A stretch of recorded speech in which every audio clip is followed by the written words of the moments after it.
Welcome to Alaska Weather, a production of Alaska Public Media and the National Weather Service, Alaska Region. Produced and broadcast daily from the studios of KAKM, Alaska Weather provides complete forecasts, public, marine, and aviation for all of Alaska.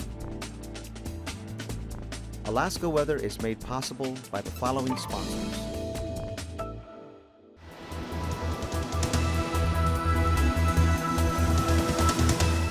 The National Weather Service. Indie Alaska is a groundbreaking series that dives into the lives of people living in the last frontier. Each episode introduces you to colorful characters from around the state.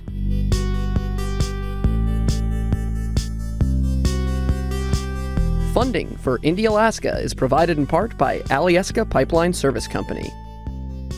Catch the latest episodes at alaskapublic.org. It's never too early to set expectations and goals for your child's education. The UA College Savings Plan provides opportunities that can help you reach your educational savings goals. Save in Alaska. Study anywhere. There is more information available by calling 1-888, the number 4, and then Alaska. This message sponsored by the UA College Savings Plan. Hello everyone, and thanks for joining us here on this 12th day of October 2015 for Monday's edition of Alaska Weather. I'm Dave Percy, a meteorologist with the National Weather Service, and I'll be hosting tonight's show. On yesterday's satellite imagery, you're watching this wound up low pressure area moving northward here across the eastern Gulf of Alaska, the front spreading wind and storm warnings here across all of the coastal areas up to the north. Otherwise, some breaks here over the eastern interior areas and some moisture moving westward across south central Alaska, breaking out in the afternoon. Kind of a low pressure area and some rain and snow showers up over Norton Sound into the east central interior areas. And then back out to the west, we had some pretty brisk winds from St. Lawrence Island, 15 to 30, 35 mile an hour winds with showers of rain and snow all the way down to the Pribilofs, scattered showers reaching the Alaska Peninsula and eastern Aleutian areas. And today that's still going on, but the wind's much lighter and the showers more scattered out. In fact, barely a breeze going on by comparison here across the Alaska Peninsula, eastern Aleutians up toward the Pribilofs. There's still a lot of cloudiness out here over the Bering Sea. Then a frontal system driving eastward from the western Aleutians, spreading some rain in toward Atka and eventually mostly just clouds into Atka, or in toward the rain in toward Adak and just some clouds in toward Atka during the afternoon hours. The wind back there toward Shimia, they had gusts to about 35 miles an hour. Earlier today, breaking out over Bristol Bay, some sunshine, southern Cook Inlet down to Kodiak Island, also seeing some sunshine today. Prince William Sound seeing some clearing, a pretty good area clearing here over the eastern interior, or over the central interior areas down into the Kuskokwim Valley, and that storm system moving northward here kind of into the southeast interior this morning, bringing some pretty good rainfall amounts today and this afternoon along the eastern Gulf Coast areas, and moisture moving northward here. A lot of showers over the Panhandle, becoming a little more intermittent down to the south there, but still a lot of moisture back here to the west, southwest flow. A couple of troughs, one right in this area, another one back there. They'll all be advancing northeastward over the next couple of days. And on the chart today, here's this trough off the coast. That kept the gale warnings going along the entire southeast coast during the day today. Also, pretty numerous showers, scattered thunderstorms moving in, moderate to heavy rain up along the North Gulf Coast there, where Yakutat, both Yakutat and Petersburg picked up a little over 2 inches of rain in the last 24 hours, while Haines and Elfin Cove had about 1.75 inches rain in the same time period. A little bit of moisture sneaking into the southeast interior, some snow here over the Yukon, and again, the clear skies here over the west central interior areas down into the Kuskokwim Valley, all the way down to Kodiak Island, breaking out here over south central Alaska with showers here from northeast Bristol Bay, excuse me, up into the Yukon Delta there, scattered rain and snow showers. That low up over the Kotzebue Sound area producing areas of light snow and snow showers up in that area, with clouds extending all the way up to Cape Lisburne and Kivalina, seeing some snow all the way to about Point Lay. And the winds, not too bad on the Arctic coast, but on the east side there, 30-knot easterly winds kept the heavy freezing spray warnings going along the eastern marine areas there, with wind gusts to about 40 miles an hour at Kaktovik and Kapark, seeing winds to about 30 miles an hour, again lighter back to the west. And again, we had the showers out here over the Bering Sea, mostly in the form of snow up around St. Lawrence Island, into the Bering Strait there, but just some scattered showers now, with a lot more clearing here over the southern and southeastern Bering Sea areas. And then that front spreading eastward, with mostly the rain and fog heading in toward Adak and extending back toward Shemya. For tonight, that system kind of drops in over the western Aleutians there, so rain spreading into just near or south of the eastern Aleutians, with this low center down there to the south. Still some bands of showers coming southeastward along the Alaska Peninsula and back up over the southeast Bering Sea, and a trough right through this area, keeping it mostly cloudy with scattered rain and snow showers from eastern Norton Sound down into the southwest interior. Areas of low clouds and fog developing here from northeast Bristol Bay right up into south central Alaska, but also still looking at a chance of some showers here, mostly over Prince William Sound, coming in from the east there along the North Gulf Coast. Showers heavy at times over the northern panhandle, with showers all the way down to Dixon Entrance. Still a trough off the coast here that'll be moving in tomorrow. Otherwise, over the eastern interior, scattered rain and snow showers going on there, but staying pretty fair here over the central interior up to the north slope areas. Scattered snow showers back to the west, and that leftover moisture kind of hanging in place there, with not much in the way of accumulation. Then we'll see for tomorrow, this low center kind of develops into one. The one out there drops to the southeast. This one moves eastward to just south of the eastern Aleutians. So look for occasional rain, gusty winds out of the east, small craft advisories there for the Fox Islands. A chance of rain along the southern coast of the Alaska Peninsula, but pretty good conditions on the north side there. Still kind of showery and mostly cloudy out over the Bering Sea, with some rain and snow showers here over the southwest interior, and scattered snow showers St. Lawrence Island, Norton Sound, Seward Peninsula area there, that low center up along the central Arctic coast, that northwest flow, keeping some periods of light snow, flurries, and fog there along the western coastline, and a narrow band right through here over the north slope and eastern Arctic coast. And then that last trough finally moving through into the southeast coast, so more showers tomorrow, but not quite as heavy and extensive as they were tonight, beginning to decrease, especially as that trough moves through late tomorrow afternoon. Another trough keeps a chance of showers here or rain along the North Gulf Coast from the southern Copper River Basin in across northern Cook Inlet. And this moisture streaming northward will bring some showers mostly to the southwest and western side of Kodiak Island areas, but should be pretty fair farther to the north toward Homer and Seldovia. Looking at the outlook for Wednesday, high pressure in over the panhandle, but still some lingering showers here over the northern areas that extend along the North Gulf Coast right into northern Cook Inlet. But look for some partial clearing, partly sunny to maybe even mostly sunny over the central and southern panhandle with light winds. Then we've got a trough cutting through with a narrow band of some light precipitation extending from the eastern Arctic coast right down across the northern Koyukuk Valley and back in toward eastern Norton Sound. But either side of that line could see some partial clearing and some sunshine. Still looking at areas of low clouds, fog, and possible flurries for the western Arctic coast, but high pressure in over the Bering Sea, northern Bering Sea here, making for light winds up across St. Lawrence Island, and northeasterly winds 10 to 20 miles an hour here across the southeast Bering Sea, a little bit brisker down over the eastern Aleutians, and then a chance of rain as this trough kind of comes back from the east, and that'll spread some moisture across Kodiak Island and even into Bristol Bay there down along the Alaska Peninsula. Break over the central Aleutians, and then a stronger front pushing wind and rain. Right now it looks like small craft advisory associated with that front. That's what's in the forecast right now for it. So southeast winds 25 to 30 knots here for the western Aleutians, much lighter in toward Adak and Atka.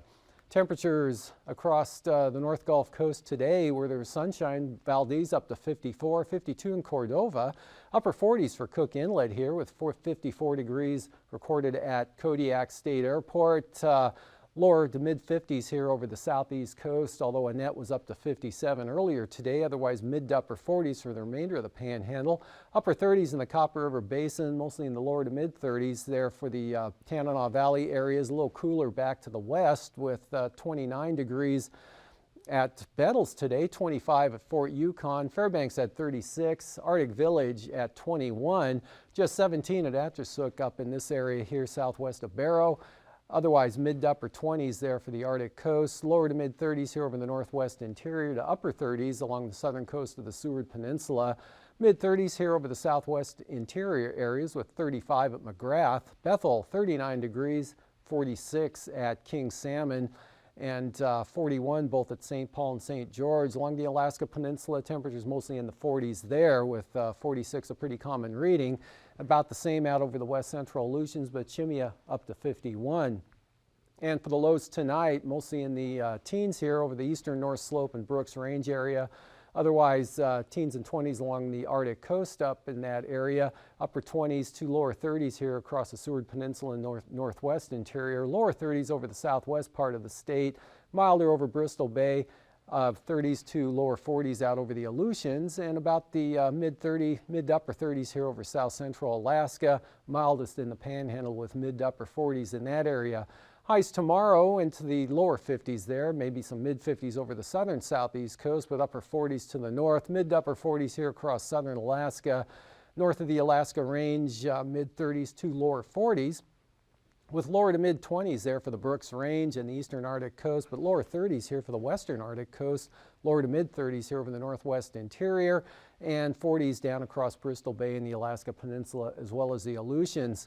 As far as flying weather goes, IFR along the eastern border here of the southeast coast, still enough moisture coming in on that southwest flow of that trough to keep it marginal all along the North Gulf Coast here, with some areas of IFR over the southeast interior.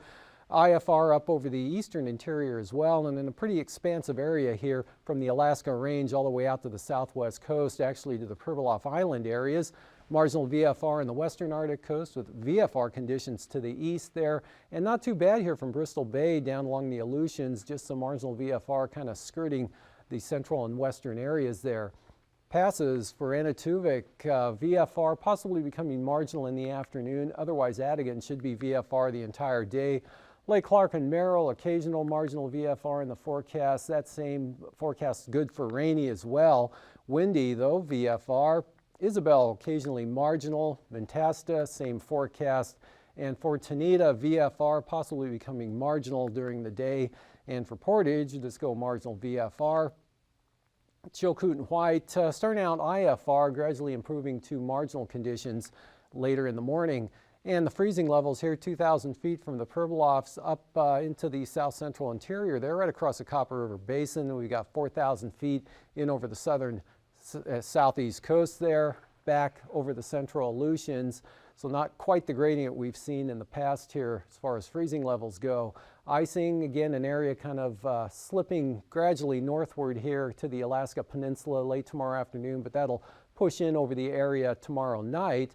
And some icing possibilities here above about 5,000 feet. Again, this is kind of spreading westward across the Copper River Basin, the North Gulf Coast areas into the Sitna Valley, and again some mixed icing there across the southeast coast. And looking at the winds aloft, still a good southwest flow at about 100 knots there right into the Panhandle tomorrow. Otherwise, this broad kind of high amplitude trough maintaining itself over mainland Alaska. Northwesterlies 50 to 55 knots across the Bering Sea, and the much stronger jet just south of the central Aleutians. 9,000 foot winds showing low pressure up over the central Arctic coast, and a trough extending southward into another low center there south of the Alaska Peninsula. East of there, south to southwest wind flow, 20 to 30 knots here right into the southeast coast, 10 to 15 knots over southern Alaska. And then we've got northerly winds, not all that strong, just 20 to 25 knots here along the west coast down into the southeast Bering Sea. Northeasterlies at about 25 for the eastern Aleutians in toward Adak and Atka. 3,000 foot winds showing easterlies here. 30 knots there for the Alaska Peninsula, and the stronger winds down to the south, but 25 knots across the Pribilofs there, and kind of northerly winds 15 to 20 knots from the Chukchi Sea down to the Yukon Delta coast, but pretty light winds here over the western into the central interior, variable to southerly only at 5 knots, and then 10 to 15 knots over the eastern interior areas, about 20 knots around that low center here coming across the north slope in the Arctic coast there, and still southwest flow 20 to 25 knots into the panhandle. And as far as turbulence goes, look for occasional moderate chop or light to isolated moderate chop below 4,000 feet for the southeast coast. Area of possible turbulence, especially for small aircraft there up over the western Arctic coastal areas. And then moderate chop kind of advancing northward, but for the most part it should stay south of the Aleutians tomorrow, but the central Aleutians could get a little bit of more widespread moderate turbulence, and then this area edging up toward the Alaska Peninsula. Otherwise pretty smooth here across southern Alaska, right up into the mainland areas to the Arctic coast. And after hangar flying, I'll be back with a look at the marine forecasts.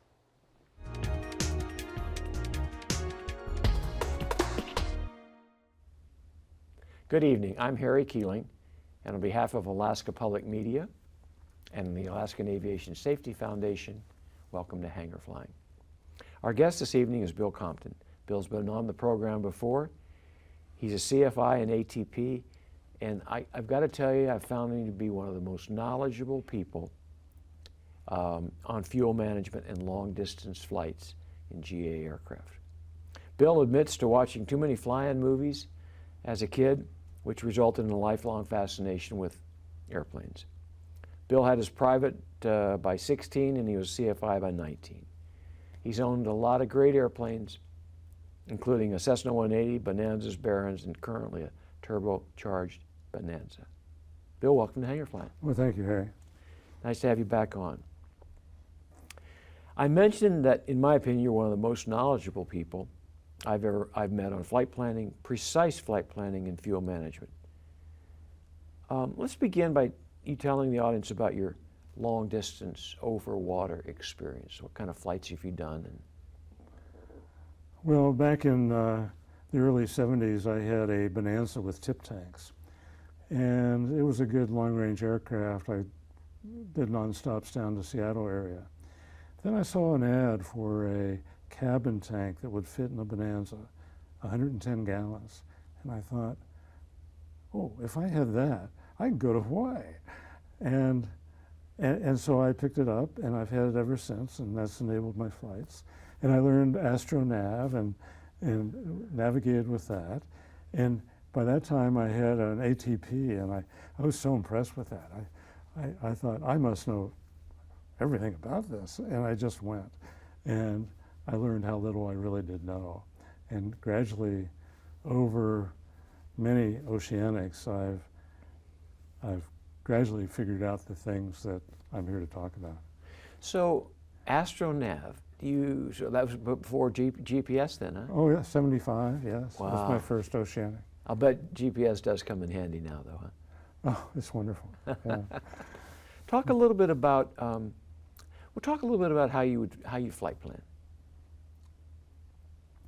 Well, for a long-range trip, I have all the numbers planned out for the aircraft I fly.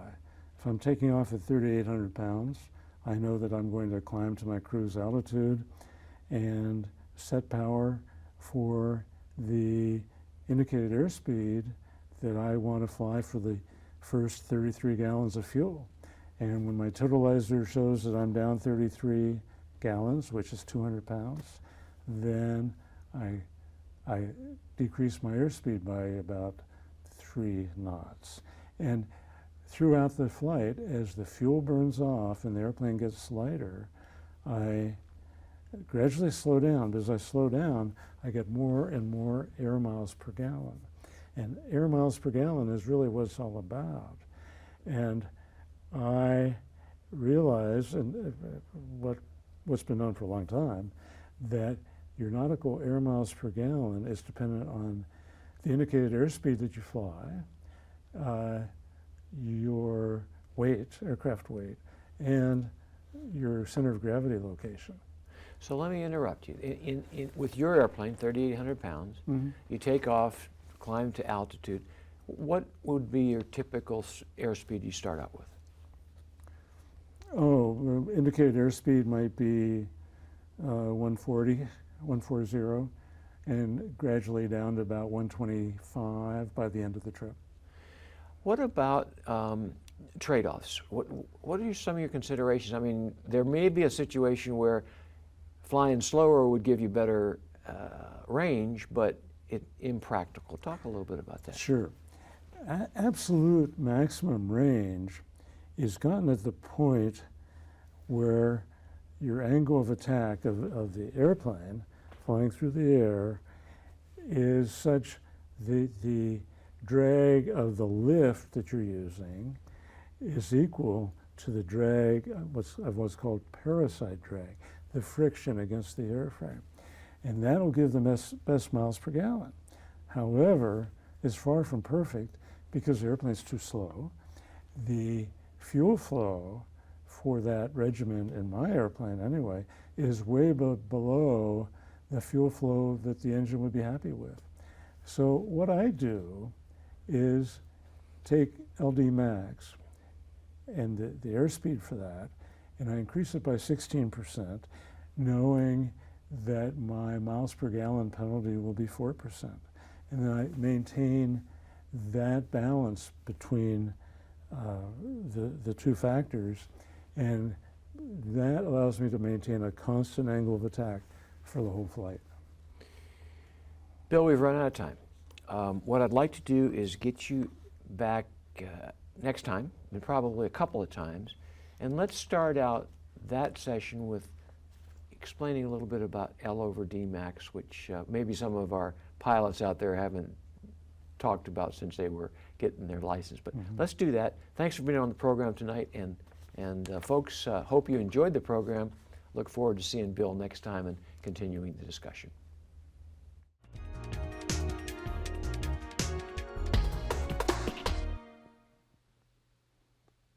Welcome back. Well, there's new ice forming here along the western Arctic coast and continues to form and expand northward there along the east side. And the marginal ice field now in today's analysis is about 20 nautical miles just to the northeast of Barrow. And the main ice is expected to expand southward 10 to 20 nautical miles through Saturday. And the Chukchi Sea ice edge will come southward about 15 to 30 nautical miles during the same time period the next 5 days. Small craft advisories in the forecast for tomorrow here out along the coast, but lighter up along the extreme north coast. Southerlies 20 knots over the inside waters with seas running 4 to 6 feet. And looking at ahead to Wednesday, south to southeast 15 knots here. The entire stretch of the coastline with 7 to 9 foot seas. A little more variable here over the inside waters. Southerly, a light south wind for Northern Lynn Canal and northerlies at 15 for Stevens Passage. Clarence Strait, southeast 15 knots with 3 foot seas.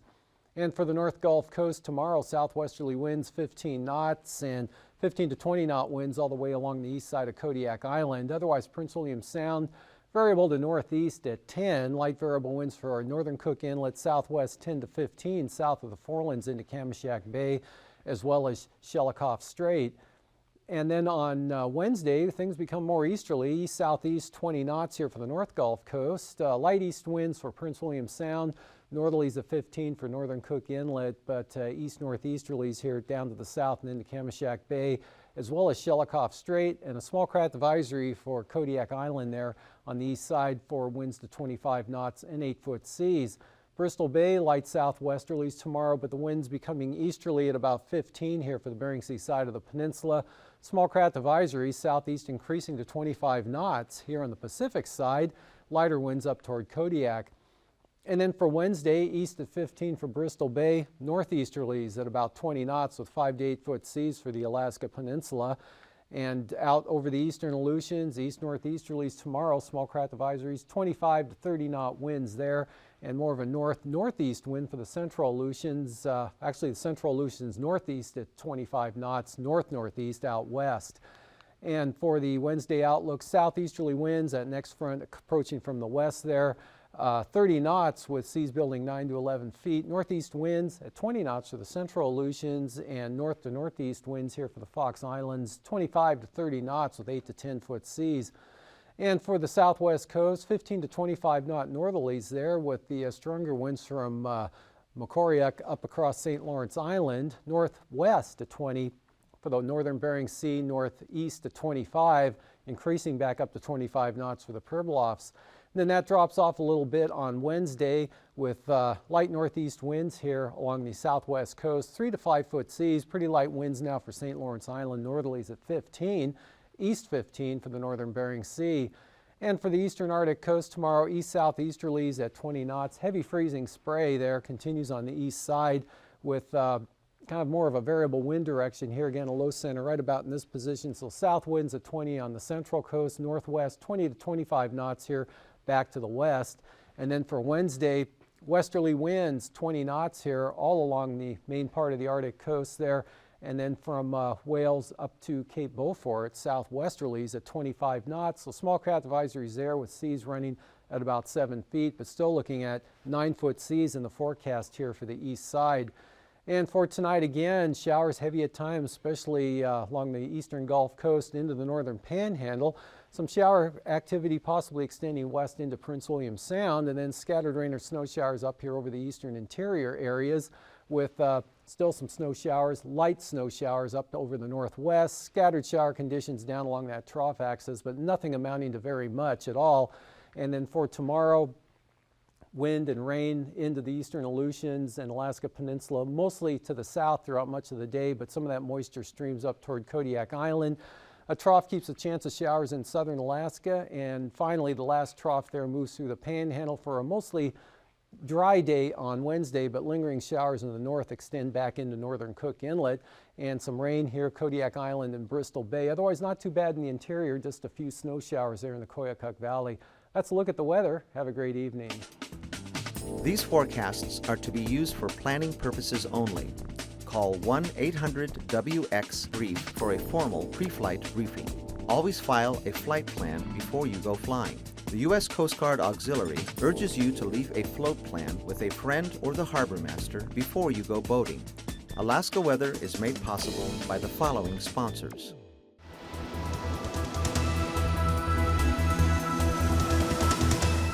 The National Weather Service.